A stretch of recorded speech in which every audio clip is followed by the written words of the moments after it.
வணக்கம். ஈகையின் ஆண்டு விழாவை அலங்கரித்து வீற்றிருக்கும் அனைத்து நல் உள்ளங்களுக்கும் முதற்கண் எழுத்தாணியின் சார்பில் நெஞ்சார்ந்த தமிழ் வணக்கம்.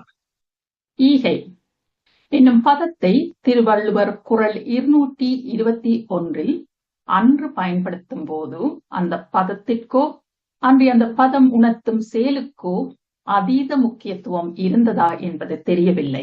ஆனால் இன்றைய சமகாலத்து புலம்பெயர்ந்த இளையோருக்கு அந்த பதத்தை மட்டுமல்ல, அதன் பொருளையும் செயற்பாட்டையும் தெள்ளத் தெளிவுற மனதில் பதிய வைத்த பெருமை ஈகை அமைப்பையே சாரும் என்றால் அது மிகையல்ல.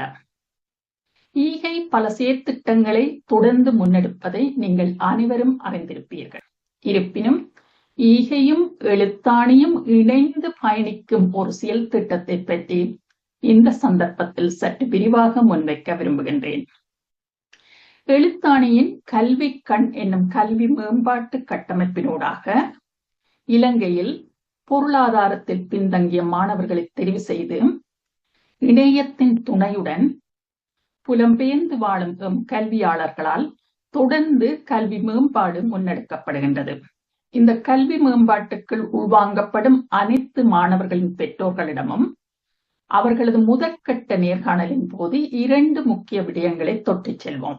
ஒன்று, எழுத்தாணியின் கல்வி கட்டமைப்புக்குள் பணம் கொடுப்பதோ வாங்குவதோ இடம்பெறாது.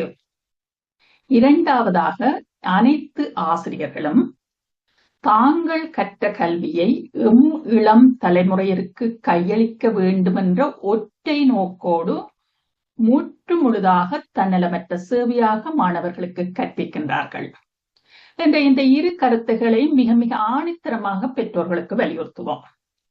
அவ்வாறாயின் பொருளாதாரத்தில் மிக மிக பின்தங்கிய மாணவர்களுக்கு இக்கல்வி திட்டம் எவ்வாறு பயன்படும் என்ற கேள்வி பலருக்கு ஏற்படும். நிச்சயமாக அதுக்கான மாற்று வழிகளை நோக்கி எழுத்தாணி நகர்கிறது.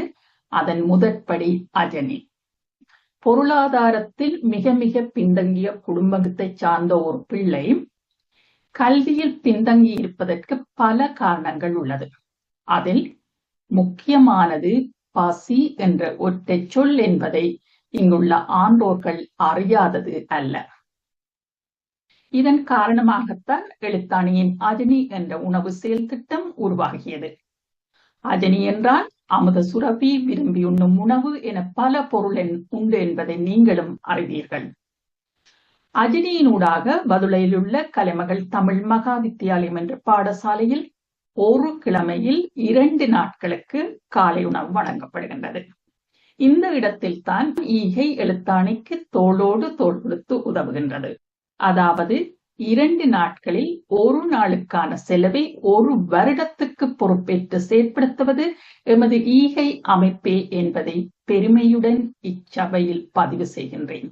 எனவே இந்த மணித்துளியில் ஈகையின் அனைத்து இயக்குநர்களுக்கும், குறிப்பாக ஈகையின் செயலாளராகவும் எழுத்தாணியின் ஆசிரியராகவும் திகழும் திருமிகு சண்முகம் சதானந்தன் அவர்களுக்கும் மனமார்ந்த நன்றிகளை எழுத்தாணியின் சார்பில் கூற கடமைப்பட்டுள்ளேன். மேலும் இணையவழி கல்விக்குள் உள்வாங்க முடியாத நிலையில் உள்ள பிள்ளைகளின் கல்விக்கான இணைய இணைப்பு, அலைபேசி, தொழில்நுட்ப உதவி போன்றவற்றை உள்ளடக்கிய செயல் திட்டத்தை ஈகை போன்ற அமைப்புகளின் பொருளாதார ஒத்துழைப்புடன் முன்னெடுக்க வேண்டி உள்ளது என்பதையும் சபையோருக்கு அறியத்தர வேண்டிய பொறுப்பும் எனக்குள்ளது.